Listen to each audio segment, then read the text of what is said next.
యుద్ధంలో ఒక సంచలన విషయం బయటపడింది. అయితే నిన్నటి వరకు ఇరాన్ అమెరికా ఎంత మాట్లాడితే అమెరికాకి అంత వార్నింగ్ ఇస్తూ టిట్ ఫోర్ టాట్ లాగా అమెరికా ఒకటంటే రెండు అంటున్న ఇరాన్ ఎట్టకేలకి అమెరికా విషయంలో తగ్గింది. దాదాపుగా ఇక యుద్ధం ముగింపు పలికిందని చెప్పాలి. అయితే యుద్ధంలోకి ఇరాన్ వెనక్కి తగ్గినట్టు కనిపిస్తోంది. ఇరాన్తో అమెరికా డీల్ ఖరారైపోయింది. ఏంటి ఆ డీల్? ఇరాన్ దగ్గర ఉన్నటువంటి యురేనియం నిల్వలని అప్పగించడానికి సిద్ధమైపోయింది Iran. So America first condition ఏంటి? ఒకటి రెజ్యూమీ చేంజ్, అంటే అక్కడ ఉన్నటువంటి నాయకత్వాన్ని మార్చాలనే ఒక ఉద్దేశం. సో మొదటి రోజునే అలీ ఖమేనీ అంతమొందించడంతో ఆ లక్ష్యం నెరవేరింది. ఆ తర్వాత ముస్తఫా ఖమేనీ కూడా రావద్దు అనే రకంగా ఆలోచించే కొన్ని రకాల ఎత్తుగడలు వేశారు, కానీ సాధ్యపడలేదు. సుప్రీం లీడర్గా ముస్తఫా ఖమేనీ నియామకం లాంఛనమైంది. ఆయన సుప్రీం లీడర్గా కొనసాగుతున్నారు. ఇక రెండో థింగ్ ఏంటంటే న్యూక్లియర్ పవర్ ఇరాన్ దగ్గర ఉండకూడదు. న్యూక్లియర్ పవర్ తయారు చేయడానికి అప్పుడప్పుడే అడుగులు వేస్తోంది ఇరాన్. ఏంటి అడుగులు? యురేనియంని శుద్ధి చేస్తూ కొంత తమ దగ్గర టెక్నాలజీతో పాటుగా రష్యన్ అండ్ చైనా టెక్నాలజీని కూడా తమకు తోడు చేసుకొని న్యూక్లియర్ పవర్ దేశంగా ఇరాన్ ఎదగాలనుకుంటోంది. కాబట్టి అది అడ్డుకట్ట వేయాలని డొనాల్డ్ ట్రంప్ యుద్ధం చేసి చాలా తీవ్రంగా కోల్పోయాడు. ఆయన కూడా ఆయన చిన్నగా ఏం కంప్లీట్ డైరెక్ట్గా వచ్చి ఇరాన్ ఒక్కటినే అంతమొందించాడు, ఆయన ఏం లాస్ అవ్వలేదని కాదు. అయితే ఆ లక్ష్యంగా ఆయన ముందుకు వెళ్ళారు. కాబట్టి ఇప్పుడు ఆ లక్ష్యం దాదాపుగా నెరవేరవచ్చింది. యురేనియం నిల్వలని, యురేనియం రిజర్వ్స్ని తిరిగి అప్పగించడానికి అమెరికాకి ఒప్పందానికి ఇరాన్ సిద్ధపడింది. అయితే ఫస్ట్ అప్పగించడానికి సిద్ధమైపోవడంతో పాటుగా వచ్చేటువంటి 60 days ఇరాన్ అమెరికా మధ్య చర్చలు జరుగుతాయి. ఫస్ట్ శాంతి ఒప్పందం కుదుర్చుకుంటారు. ఎస్, మనం గొడవ పెట్టుకోకూడదు, సైలెంట్ అయిపోదాం, ఇరుపైపు నుంచి దాడులు ఆపేసుకుందాం. ఇది శాంతి ఒప్పందం చర్చ. ఫస్ట్ అండ్ ఫార్మోస్ట్గా ఇది డిసిషన్కి వచ్చేసారు. ఆ తర్వాత డిస్కస్ చేద్దాం, నీకేం కావాలి నాకేం కావాలి ఇవన్నీ కూడా తర్వాత పంచాయతీ పెట్టుకుందాం. సో ప్రజెంట్ అయితే ఇద్దరం కలిసి ఉన్నట్టుగానే మాట్లాడుకుందాం అని చెప్పి అది డిసిషన్కి వచ్చేసారు. 60 days పాటుగా ఇవి డిస్కషన్స్ జరుగుతూనే ఉంటాయి. సో అప్పటి వరకు ఇరాన్ ఏం చేస్తుందంటే స్ట్రైట్ ఆఫ్ హార్మూజ్ని కొంతగా వదిలేస్తూ ఉంటుంది. అమెరికా నిర్బంధంలో ఉన్నటువంటి ఆ ఇరాన్ నౌకల్ని కూడా అమెరికా కొంతగా వదిలేస్తుంది. ఎంత స్థాయిలో అయితే స్ట్రైట్ ఆఫ్ హార్మూజ్ ఫ్రీ అయిందో అదే స్థాయిలో ఇటువైపు నుంచి అమెరికా కూడా ఇరాన్ యుద్ధ నౌకల్ని వదిలేస్తూ ఉంటుంది. ఇక లెబనాన్లో కూడా యుద్ధం ముగిసే అవకాశం ఉంది. ఇరాన్ దగ్గర ఉన్నటువంటి 60% యురేనియం రిజర్వ్స్, సుమారుగా 440 కిలోల యురేనియంని సుమారుగా 10కి పైగా అణువార్ హెడ్లను తయారు చేసే అవకాశం కూడా ఉంది. అయితే ఇస్ఫహాన్ అణు కేంద్రంలోని భూగర్భంలో ఎక్కువ మొత్తంలో యురేనియం నిల్వలు ఉన్నట్టుగా సమాచారం కూడా ఉంది. అయితే యురేనియంను ఇరాన్ ఎక్కడికైనా తరలిస్తుందా, లేదు ఇరాన్లోనే న్యూట్రలైజ్ చేస్తుందా అనే అంశం పైన ఇంకా ఉత్కంఠ కొనసాగుతుంది. అప్పగించడానికి సిద్ధంగా ఉందనంటే, వాళ్ళకి హ్యాండ్ ఓవర్ చేయడానికి సిద్ధంగా ఉందనంటే దాన్ని పూర్తిగా కొలాప్స్ చేయాలి. ఆ యురేనియం ద్వారా ఎటువంటి ఉపయోగం లేకుండా చేయాలి. అది అమెరికా టార్గెట్. సో ఆ రకంగా మరి ఆ యురేనియం రిజర్వ్స్ని అమెరికా పట్టుకోవడానికి ఇరాన్ అంగీకరిస్తుందా, లేదు వేరే ఒక దేశానికి అప్పగిస్తుందా, లేదంటే వాటిని న్యూట్రలైజ్ చేస్తుందా అనేది కొంత ఉత్కంఠ. కానీ యురేనియంను రష్యాకు తరలిస్తారనే ప్రచారం పెద్ద మొత్తంలో జరుగుతోంది. ఇరాన్ ప్రలోభాలకి గురి చేస్తే యుద్ధం తప్పదని ట్రంప్ కూడా వార్నింగ్ ఇస్తున్నారు. ప్రలోభాలంటే ఎవరైనా ఎంకరేజ్ చేసి, లేకపోతే ఇంకేదైనా తప్పుడు దారులు తొక్కి రష్యాని దీంట్లోకి లాగడమో, చైనాని లాగడమో, యుద్ధాన్ని ఇంకా పెంచేటువంటి ప్రయత్నాలు ఏదైనా చేస్తే డెఫినెట్గా అంతకంతకి ఇరాన్ అనుభవిస్తుందని డొనాల్డ్ ట్రంప్ మాట్లాడుతున్నమాట. సో ఫస్ట్లీ అలీ ఖమేనీ అంతమొందించిన తర్వాత నెక్స్ట్ టార్గెట్ పెట్టుకుంది న్యూక్లియర్ టార్గెట్సే. న్యూక్లియర్ వార్ హెడ్స్ ఎక్కడున్నాయో వాటిపైన టార్గెట్ చేసి అమెరికా దాడి చేయాలనుకుంది. దాంట్లో ఇస్ఫహాన్, నతాన్జా అండ్ ఫార్దో, ఈ 3 ప్రాంతాలు చాలా కీలకమైనవి. ఇప్పటివరకు నేను చెప్పింది ఇస్ఫహాన్ ప్రాంతంలోనే చాలా కీలకమైన రిజర్వ్స్ ఉన్నాయి. కొన్ని వందల వార్ హెడ్స్ని, న్యూక్లియర్ వార్ హెడ్స్ని తయారు చేసేటువంటి సామర్థ్యం ఈ ఇస్ఫహాన్ ప్రాంతంలో ఉన్నాయి. గతంలోనే జూన్ 2025లో అమెరికా మొదటిసారి ఇరాన్పై అటాక్ చేసిన నాడు ఆ రోజు నతాన్స్, ఇస్ఫహాన్, ఫార్దో ఈ 3 కేంద్రాలపైన అటాక్ చేసింది. అప్పుడు అమెరికా చెప్పిన మాట ఏంటి? వాళ్ళ దగ్గర న్యూక్లియర్ చేయడానికి ఇక అవకాశం లేదు. ఈ 3 న్యూక్లియర్ సైట్స్ని మేము పేల్చేసాం.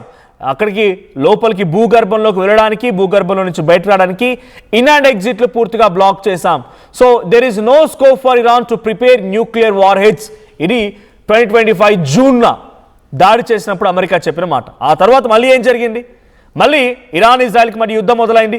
ఫిబ్రవరి 28వ తేదీ వరకు చాలా పక్కాగా ప్రెసైజ్డ్గా అలీ ఖమేనీ ఎక్కడున్నాడు, ఎక్కడికి వెళ్తున్నాడు, ఆయన ఫోన్ని సైతం హ్యాక్ చేసి తమ టెక్నాలజీతో అలీ ఖమేనీ స్టీరింగ్ అయితే ఆ రిమోట్ మాత్రం డైరెక్ట్గా అమెరికా ఇజ్రాయెల్ చేతిలో పెట్టుకొని అలీ ఖమేనీ ఆట ఆడిచ్చారు.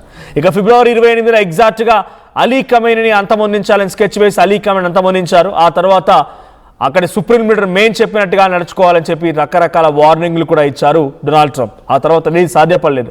వరుస యుద్ధం జరిగింది కంప్లీట్గా అవుట్ అండ్ అవుట్. ప్రతిరోజు ఒకరిపై ఒకరు మిసైల్ వర్షం కురిపించుకుని అటువైపు నుంచి డ్రోన్లు, ఇటువైపు నుంచి మిసైళ్ళు, అటువైపు నుంచి మళ్ళీ కొన్ని డ్రోన్లు, ఇటువైపు నుంచి ఇంటర్సెప్టార్లు.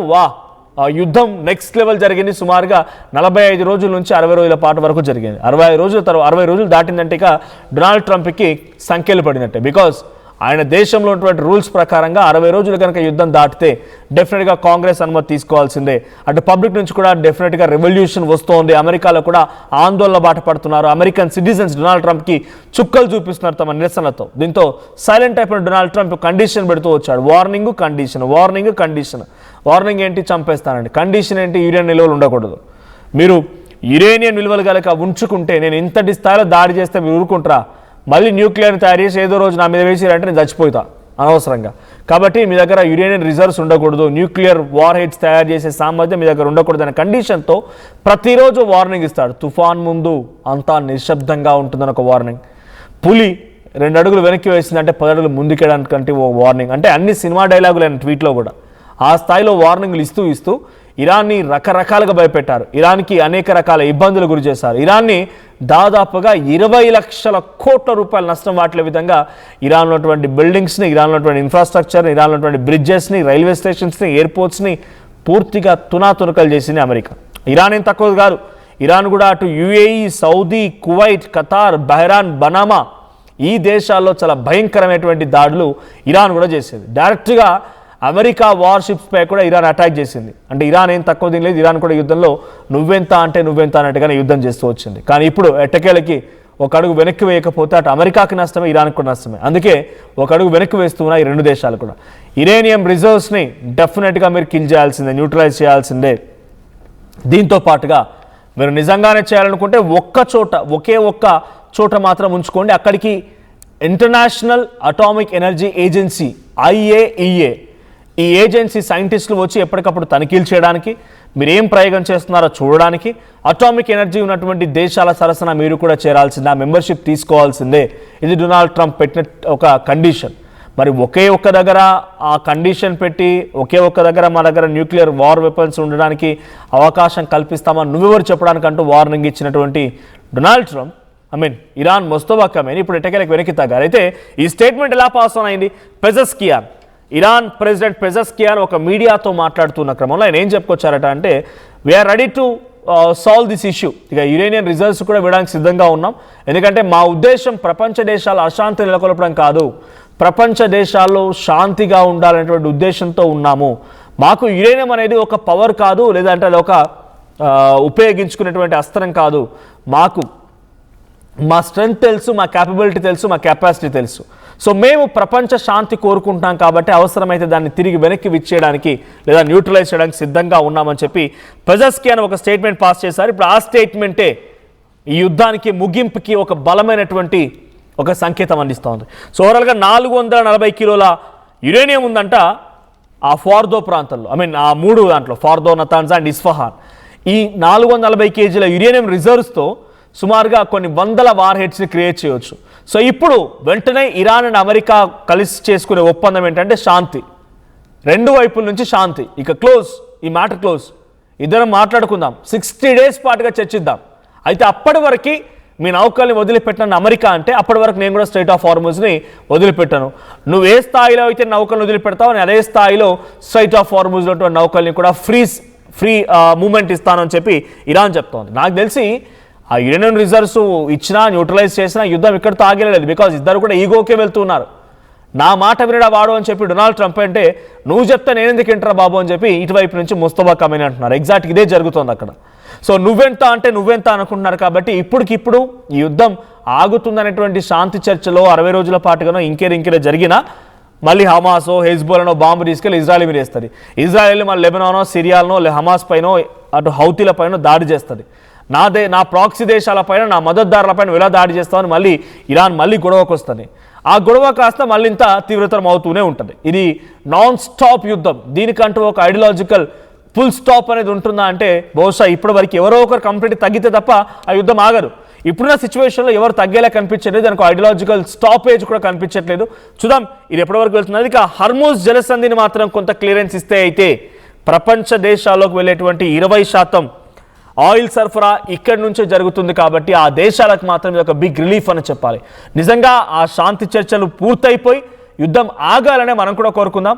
యుద్ధం ఆగడం మూలంగా మనకు కొంత ఫ్రీగా పెట్రోల్ ధర అమాంతంగా మోదీ పెంచేస్తున్నారు కదా, ఆయిల్ కంపెనీలు పెంచేస్తున్నాయి కదా. సో ఆయిల్ కంపెనీలు పెంచిన ఈ పెట్రోల్ ధరను కొంతైనా కంట్రోల్లో ఉండాలి. మరి అమాంతంగా 150 వరకు వెళ్లకుండా ఉండాలంటే ఈ స్ట్రైట్ ఆఫ్ హార్మూజ్లో కొంత క్లియరెన్స్ దొరకాల్సిందే.